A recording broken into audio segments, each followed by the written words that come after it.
Abi keçi çarptı ya demin. Taç Mahal'le alakalı öncesinde duymadığınız bazı bilgiler öğrendim. İçinde çok fazla ego, çok fazla vahşet bulunduruyor olduğunu öğrendim. Please. What?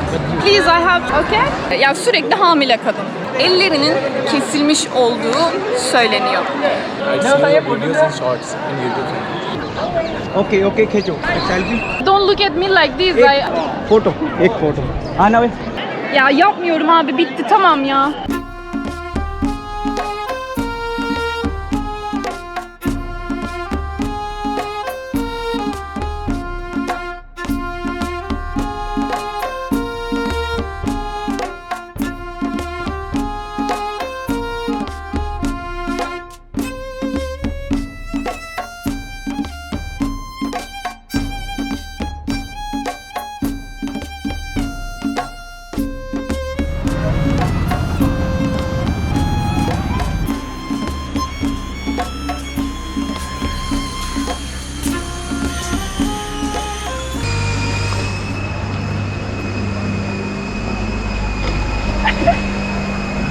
Herkese yeni bir videodan selamlar. Hoş geldiniz. Saliha yine sizler için kendini harcamaya devam ediyor.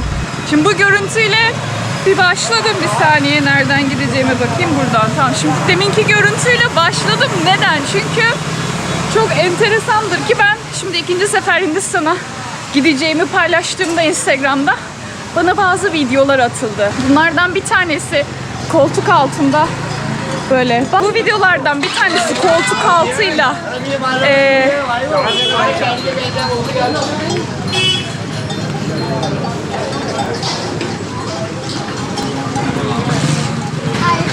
Hello, hi. How are you? Evet, bunlardan bir tanesi koltuk altında hamur açan adamdı. Bir tanesi de tırnağıyla et kesen adamdı. Koyarım onları da şöyle. İzleyin. Sizin de gözünüz, gönlünüz açılsın. Hani gel.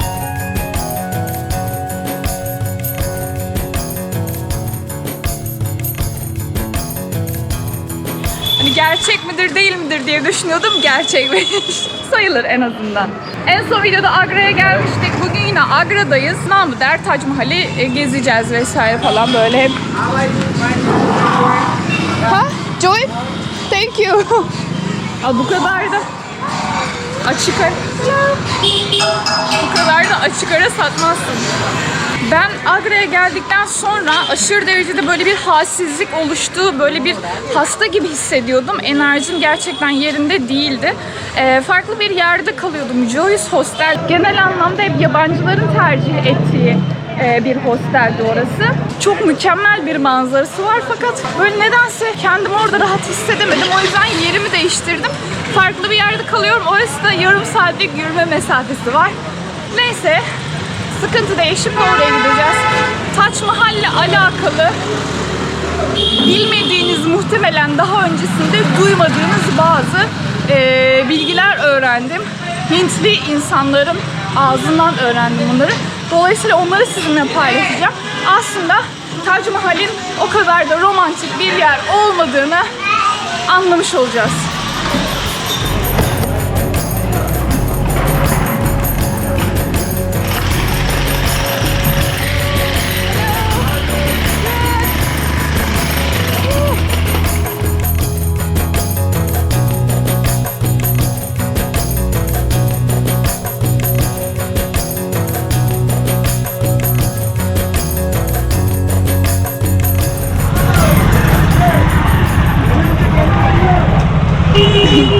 Yaya trafiği olarak bile, yani yaya olarak bile trafikte beklediğim bir yerden geçiyorum şu anda.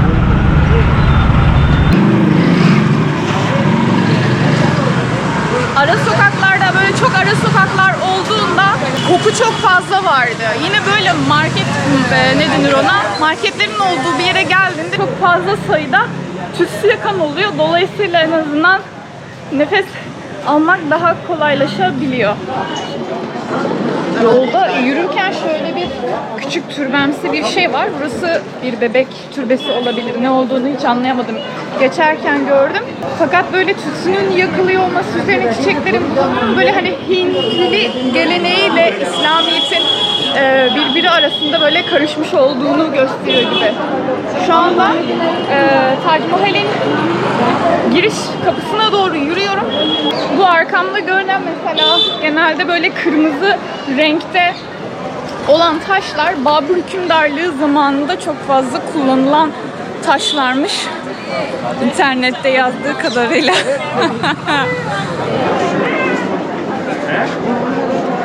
Şu arkada görülen yerden giriş yapılıyor. İşte içeriye ne sokmak yasak gibi araştırırken yazıyor ki işte hani hiçbir şey sokamıyorsun neredeyse. Ama şöyle çantanı şöyle biraz etrafında döndürerek girdiğinde görmüyorlar bile. Çok böyle sıkı güvenlik önlemlerinin alındığı yazıyor normal şartlar altında ama öyle bir şey yokmuş. Bugün Tac Mahal ücretsizmiş. 2 gündür öyle. Bunun nedeni de buraya yapan mimarlardan bir tanesinin yıl dönümü gibi bir şey diye açıklama yaptılar. Dolayısıyla normal şartlar altında buranın girişi için 1200 rupi, yani yaklaşık olarak TL bazında 250-300 TL gibi bir fiyatı var. Sorry? You're a YouTuber? Yes. Which country? Turkey. Oh, can we click a photo? Okay. Come. Hi. Thank you. Thank you. Bye bye. What is your name? Saliha. Saliha. Yes. Okay, your YouTube channel? Saliha Özkan. Okay. Okay. Have a nice day. I'll subscribe it. Okay. Bulabilirsen takip edersin tabii. Hep böyle bir fotoğraf çekeyim. İşte kanalın adı ne falan filan diye soruluyor ama sonrasında hani sen özel olarak yazmadığın sürece öyle kalıyor tabii ki. Neyse, diyordum ki buranın bugün ücretsiz olduğunu ben dün öğrendim. Normal şartlar altında ben buraya sabah saatinde, gün doğumunda gelecektim. En güzel saat o zaman deniyor burası için. Fakat dedim ki bedava sirke baldan tatlıdır yani, o yüzden saat 12'den sonra ücretsizdi bugün, dolayısıyla 12 geçtikten sonra buraya geldim. Aşırı derecede kalabalık olduğunu düşünüyorum. Sorry? Want to try? No, no, thank you so much. This takes too much ground. Sorry? This takes too much ground. I know. Thank you. Okay, welcome. Anladığım kadarıyla içeride de düğün var. Şimdi şurası ana giriş kapısı oluyor sanırım. Valla bu gürültüde ne kadar konuştuğum duyuluyor, ne oluyor bilmiyorum ama meşhur şu fotoğrafları, işte kadının buradan böyle elbiseleriyle falan böyle sallandığı kapı burası oluyor.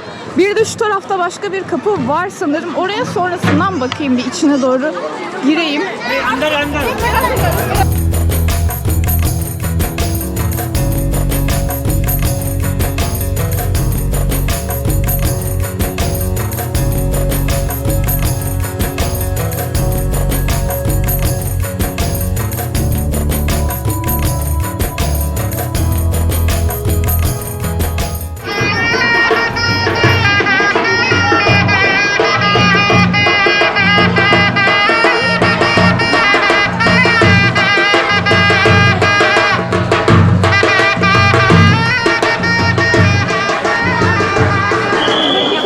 Girdikten sonra dedim ki bir time rap yapayım. Şöyle hızlı bir çevresini falan gezeyim. İmkanı yok.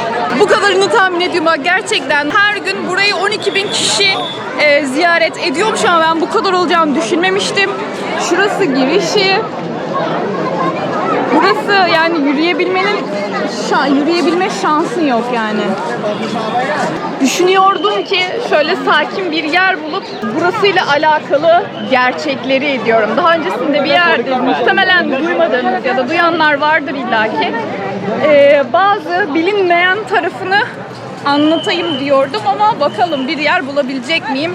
Çok fazla kalabalık. Şimdi şuradaki ana kapıdan girdikten sonra başlıyor oradaki havuz olayı. Ama orada fotoğraf çekilecek gerçekten yer yok. Herkes oraya toplanmış durumda. Dolayısıyla buraya gelirseniz hiç orada durmayın bile. direkt gelin buraya, ortadaki yerde çok daha rahat fotoğraf çekilebiliyor. Bu kalabalıkta düşünün. Şu kalabalıkta fotoğraf çekilebildim. Çok fazla edit yapmaya ihtiyacım olacak. Ama yine de çekilebiliyorsun en azından diyebilirim. Ooh, what a good dress. Nice. Şimdi biraz ileriye doğru geçiyorum. Avlusuna doğru ilerleyeceğim. Adam.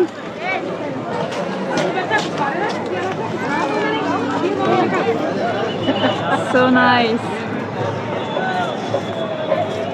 So nice. Foto? Okay. Abi Taç Mahal'e gelip de kafandaki bu turuncu şapkalarla da poz vermezsin ya.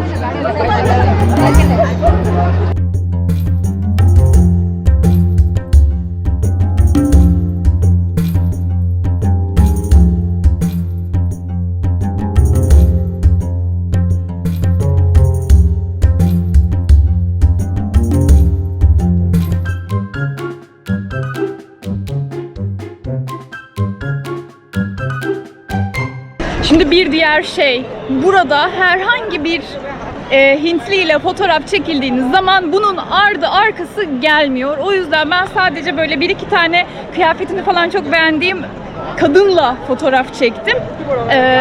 Hani onlar tatlı, onlardan sıkıntı gelmiyor ama sürekli bitmiyor çünkü arkası. Bir iki tane çocukla, kadınla falan çektirildiğini görünce hemen geliyorlar madam bir selfie. O yüzden böyle koşarak uzaklaşmak zorunda kalıyorsun. Ona dikkatli olun. Ben girilmiyormuş. Yaklaşık 3 saat kadar sürebilecek bir giriş line'ı varmış. 3 saat kadar bekleyebilirmişim şuradaki giriş, şuraya içeriye doğru girebilmek için. Ona bir bakacağım.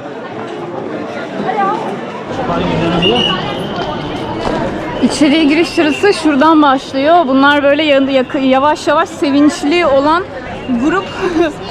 Nereye kadar sürecek bakalım. Oha! Bir şey söyleyeceğim, bak şuradan başladı. O demin gördüğümüz yerden başladı. Şöyle geliyor. Şurada bir boşluk oluşturmuşlar. Şuradan geliyor. Böyle şuraya kadar.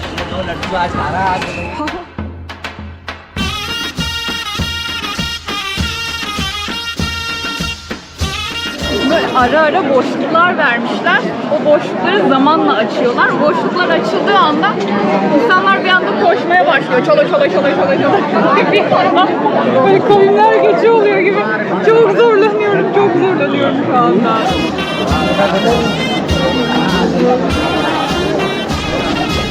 Sıra şu anda ikiye bölündü. Böyle elinde bastonla böyle şeyle seni kovalayacak polisler bekliyor bu şekilde. हाँ ठीक है उधर बता दीजिएगा आपको मौका मिल जाएगा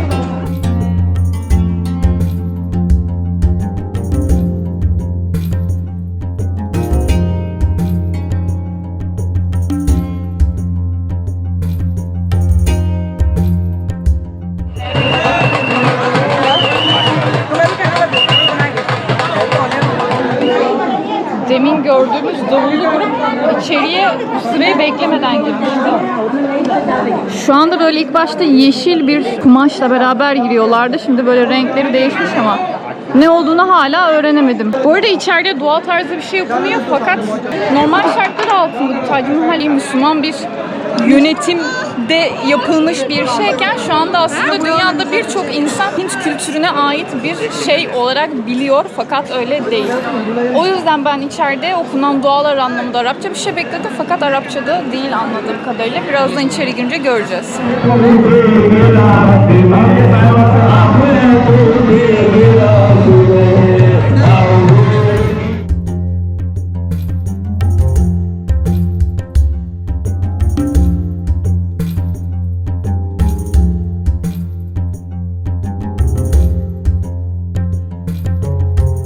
Şah Cihan'ın ve eşinin sanırım türbeleri şu içeride oluyor. Yani bu türbe olarak geçen yerin içinde farklı şuralarda böyle bir yerlerde Yasin yazıyor olması lazım ama dışarıda mı içeride mi oldu vallahi ben de bilmiyorum. Çok güzel İran'dan getirilen hattatlar tarafından yazılmış diye biliyorum. Bir ses çıktığında ses 7 ya da 8 kere böyle tekrarlıyor çarparak.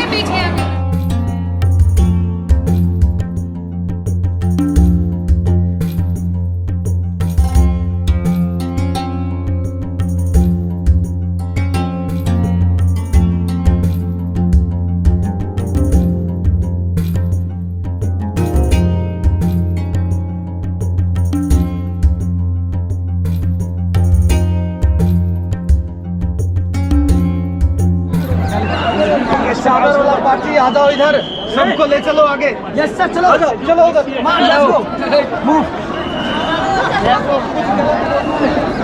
Şimdi o kadar fazla kalabalık, o kadar fazla yoğunluk, o kadar fazla insan var ki hani aralarından sıyrılmak, video çekmek, seslenmek gerçekten zor oluyor. O yüzden böyle bir grup içeri girip çıktıktan sonra onları böyle kovalıyorlar buradaki görevliler ama tabii ki de gitmiyorlar. İşte son bir fotoğraf çekeyim. Benim durduğum yerde kamerayı böyle gizli gizli bana çevirip kendileriyle selfie çekmeye çalışıyorlar. Ha? 48 1 40 I'm talking on the camera.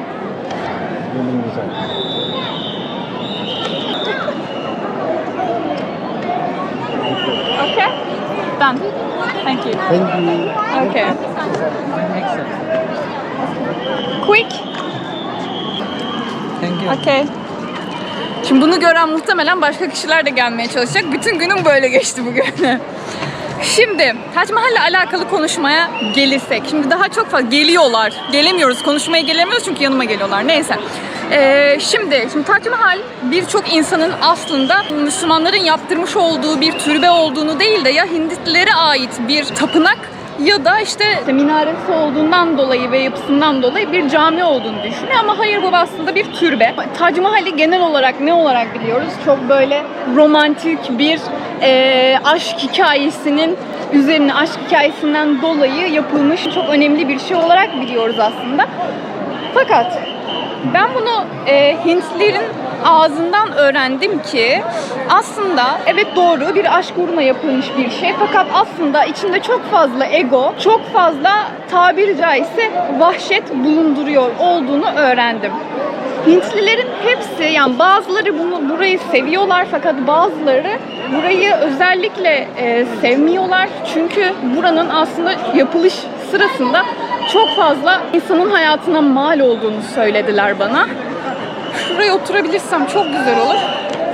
Sülüsle yazılmış olan sanırım şurada bir Yasin olduğunu biliyorum. Türk ve İran mimarisine etkilenerek onun karışımıyla yapılmış olan bir yapı olduğunu okudum. Burasının yapımı İranlılara göre İranlı bir mimar tarafından yapılmış. Türkler tarafından konuşulduğunda da Mimar Sinan'ın öğrencilerinden bir mimar burayı inşa etmiş diye söyleniyor. Fakat baktığında şimdi buranın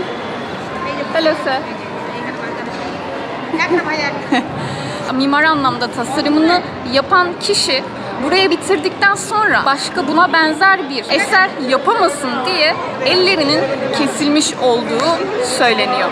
Burasının yapımı yaklaşık ne kadar zaman alıyordu ya kaç yıl açılıyor? Hello ma'am. Nice to meet you. Where are you from? Turkey. Turkey. Yes. I'm from India. My name is Denise. Yeah. Where are you from? Is it? Yeah. Do you know me? Yeah. Really? What is my name? I don't know your name because of my English was so weak, but I see your videos and shorts in YouTube. Really? What I was doing? I'm studying in college. Studying college? No, it's not me. I'm sorry. No, I am studying in college. You are vlogging and they are all Yeah, but which one you saw me? Okay, thank Can you. you take a picture with you? Okay. That's okay, enough. Thank you. I have to take a video and I have to go. Okay, thank you. Thank you. Thank you. Welcome. Please. What? Please, I have to. Okay. Thank you so much. Ya o kadar gerçekten odaklanamıyorum ki şu anda. Yapım ne kadar sürdüğünü hatırlamıyorum açıkçası şu anda ama yapımında şu anın parasıyla birin yanına 9 tane sıfırın eklendiği bir dolar, mühendisim ama fakir bir mühendis oldum. Birin yanına 9 tane sıfır denk gelen bir dolar kullanılmış bunun yapımında. Yaklaşık 200.000 kadar kişi çalışmış fakat bu çalışan bütün kişiler aslında hani burayı para...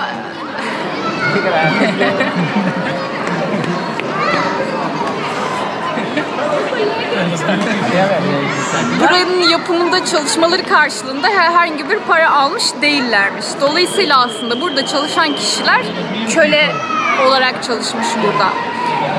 Ve aynı şekilde burada çalışan kişilerin de zaman zaman öldürüldüğüyle alakalı bir şeyler duyduk. Burayı yapan kişiyi böyle çok yüksek miktarda bir altınla ödüllendiriyorlar. Ama ondan sonrasında da iki elini de kesiyorlar ki buraya benzer bir şey yapmasın diye. Şimdi bu aslında bir başka bir şey daha var. Ben buradan aslında yavaş yavaş uzaklaşayım çünkü daha fazla şey yapamayacağım. Ya ben böyle hani tatlıyımdır falan ama bir yerden sonra artık gerçekten insanı zorluyorlar. Şuraya doğru oturacağım bu sefer. Şimdi aslında mesela bunun bir aşk hikayesinden dolayı yapıldığı falan söyleniyor ya. Evet doğru, bir aşk hikayesi eşliğinde yapılıyor burası. Buraya yaptırdığı karısının adı Mümtaz Mahal, aslında Begüm gibi bir şeyler. Hepsini aklımda tutamıyorum. İnternete girip araştırabilirsiniz. Ben sadece duyamadığınız, daha bilinmeyen, duyulmayan hurafe bilgileri söylemiş olayım. Hurafe ya da gerçek, bunu bilemiyorum. Mümtaz Mahal, Şah Cihan'ın karısına vermiş olduğu aslında bir takma isim. Dünyanın kraliçesi anlamına geliyormuş. Ama Mümtaz Mahal, Şah Cihan'ın aslında ilk karısı değil. Üçüncü karısı yanlış hatırlamıyorsam. İlk karılarından da çocukları var. Ve Mümtaz Mahal'den 14 tane çocuğu oluyor. Bu da evli kaldıkları yıllar boyunca Mümtaz Mahal'in hiçbir zaman normal bir hayat geçirmediğini aslında anlatıyor bize. Yani sürekli hamile kadın. 14. çocuğunu doğururken Mümtaz Mahal vefat ediyor. Şah Cihan çok fazla üzülüyor, işte depresyona giriyor, işte o depresyondan çıkamıyor. En sonunda Şah Cihan'ın kızı bu depresyondan çıkarmaya çalışıyor. Bu depresyondan babasını çıkarmaya çalışıyor ve bir şekilde çıktığı söyleniyor. Depresyondan çıktıktan sonra karısını o kadar çok seviyor, o kadar unutmak istemiyor ki onun anısına böyle eşi benzeri olmayan dünyada bir sayılacak bir türbe inşa etmek istiyor ve buraya inşa ediyor. Fakat birçok insanın hayatı burasıyla aslına bakarsan kararmış oluyor. Yani bu aslında bana kalırsa bir aşk gösterisi değil, bu bir aşk hikayesi değil, bu bir tam olarak ego tatmini bence. Çünkü aşk dediğimiz bir şey böyle olamaz. Dünyaya aşkını kanıtlamana gerek yok, sevdiğin kişiye kanıtlasan yeterli. Normal şartlar altında bu yapının altı balçık.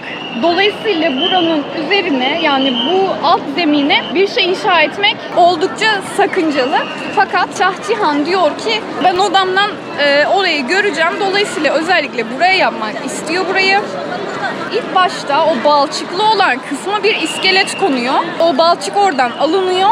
Oraya taşlar dolduruluyor ve onun üzerine inşa ediliyor. Buranın inşası bittikten sonra diyorlar ki Şah Cihan'a bu iskeleyi buradan sökmek en az 5 yılımızı alacak. Dolayısıyla burayı sökmek çok zor, bunu sökemeyiz diyorlar. Diyor ki hani buraya harcanan paradan daha fazla para tutacak bu iskelenin buradan çıkartılması diyor. Fakat rivayetlere göre Şah Cihan diyor ki akşam diyor ki tuğla alınan, o iskeleden alınan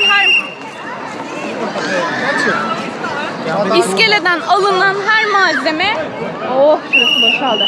İskeleden alınan her malzeme insanın kendisi, herkesin kendisine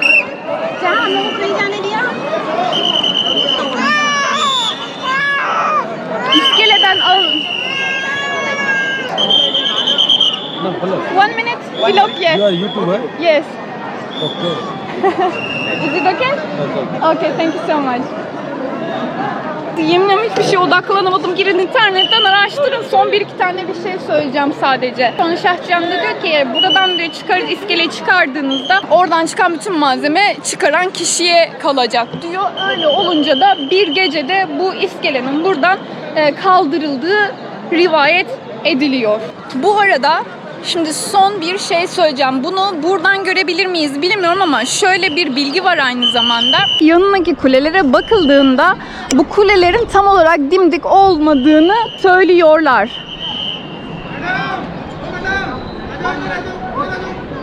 One minute.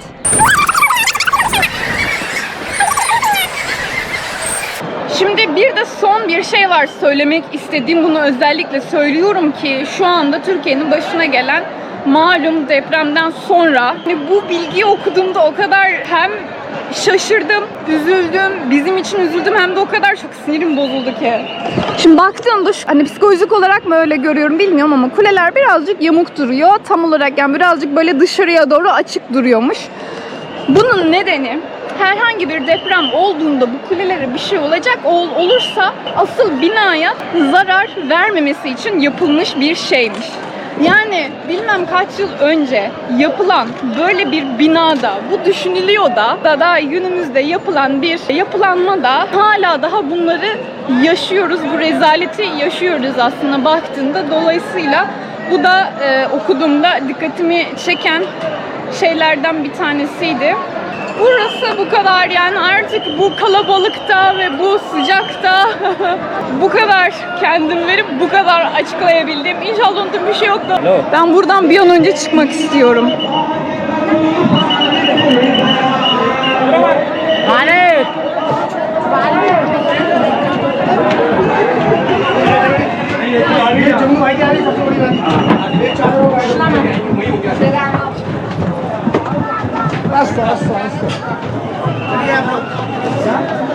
Yani şu anda benim bu sırayı girip çıkmam 2 saatten fazla sürdü.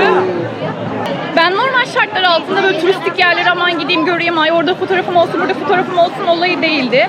Yani doğa dışında sevdiğim şeyler, tarih anlamında şunu düşünüyorsun. Mesela buraya baktığında bunu yapan kişinin oradaki el emeğini görebiliyor musun? Duvarına dokunduğun zaman orada işte bilmem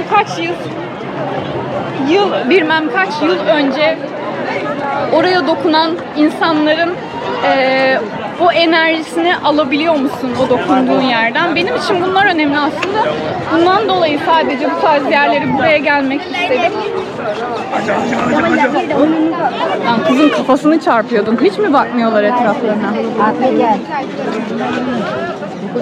Yani uzun lafın kısası şu ki Okay, खींचो. Selfie. let me finish. Okay, बात. But don't look at me like this. Okay. Photo एक फोटो आना भाई. Okay. Thank you. Thank you. Yeah. Okay. Thank you so much. Thank you. Of. Abi ne konuşacağımı unuttum ya. Ağlamak istiyorum şu anda. Şunu söyleyecektim. Uzun lafın kısası. Ben aslında buraya kadar geldikten sonra tabii ki de UNESCO tarafından dünya güzelleri arasında sokulmuş bir yapıyı tabii ki de görecektim. Bu ayrı bir şey. Fakat benim buraya gelmekteki amacım, benim açımdan önemli olan şey şu. Burayı yaptıran Şahçıyan karısına olan aşkını vesaire falan böyle gözler önüne serdiriyor, şey yapıyor ya. Dediğim gibi bana egoistlik gibi geliyor bu. Dolayısıyla ben aslında para ile ve insanlara hükmederek bunu yaptırabilen bir insan yerine bu kadar harika bir yeri, bu kadar harika bir mimariyi ortaya koyabilen el işçiliğini kullanmış. Mimarından, sanatkarına, hattatından harççısına kadar buraya emek vermiş. binlerce, on binlerce insanın anısına, onların ayağını değdirdiği yere, onların elini değdirdiği bu mükemmel yapıyı görüp onların anısına bir teşekkür etmek ve onları hatırlamak için aslında bir tarihe dokunmak için geliyorum bu tarz yerlere. Ben böyle yerlere geldiğimde şunu düşünüyorum. Mesela burası, neden sürekli burayı söylüyorum bilmiyorum, aslında şeyimiz orası da. Arkası burası daha güzel görünüyor. Düşün mesela, burasının ilk yapıldığı zaman burada insanlar geziniyor. Bu insanların benim şu anda oturduğum yerde başkalarının ayak izleri var. Seneler öncesinde yaşamış insanlarla bu tarz bir enerjiyi paylaşabilmek benim için aslında çok değerli. Güzel, gerçekten çok güzel bir mimari, gerçekten çok güzel bir... gerçekten çok güzel... Abi bir çek ya, of! Ya yapmıyorum abi, bitti, tamam ya. Videonun sonuna gelmiş bulunuyoruz. İzlediğiniz için çok teşekkür ediyorum. Bir sonraki videoda görüşmek üzere. Çoğunluğun gittiği yoldan değil de aslında değerli olan yoldan gidebilmeyi diliyorum hepimiz için. Kafam o kadar karışık ki ne söylediğimi bile bilmiyorum. Kendinize çok iyi bakın. Bir sonraki videoda görüşmek üzere. Bye bye.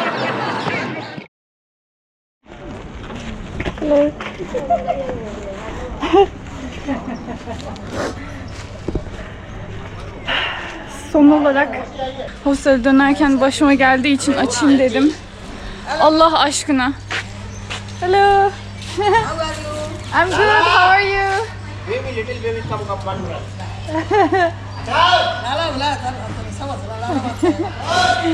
Kimin ne gözü varsa Allah aşkına çekin alın üstümden. Ya kimin yolda giderken kime keçi çarpmış olabilir ya? Abi keçi çarptı ya demin. Keçi çarptı ya.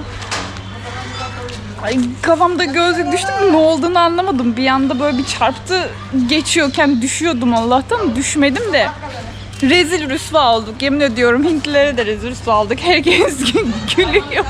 Bir şeyin var mı diye soran yok. Ağlaya ağlaya geri dönüyorum. Şu anda bugün sinirlerim çok yıprandı. Hello. Hello करो Hello. Hello कर दो Hello.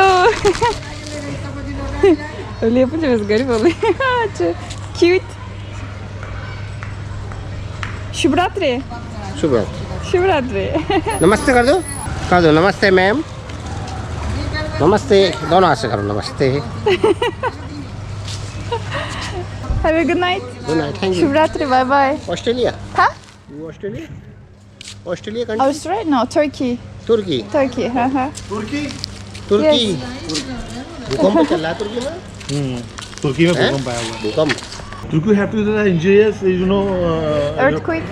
But I mean to say the क्या बोलते हैं पृथ्वी को इंग्लिश में हैं? पृथ्वी को क्या बोलते हैं अर्थ Earthquake. अर्थ के किया Like. You right that how you भूकंप यू नो Yeah. झटके झटके That did. नहीं आएगा पापा ने तुर- My bad. But where are you going To my place? You going to the hotel Yes. India come to the first time No, third time. Third time Yes. India is good country Yes, good. यार selfie India mobile लेके आओ people India people is the very good Yeah, I love people You like people? in India. 1 Yeah. Minute mobile India people have to the bigger heart Yeah, exactly. The That. Bigger heart Yes. The perfect is Yes. The small baby Small but big heart. big hard you are right Yeah. Okay, sadece bunu söylemek için açmıştım. Kapatıyorum geri. don't worry don't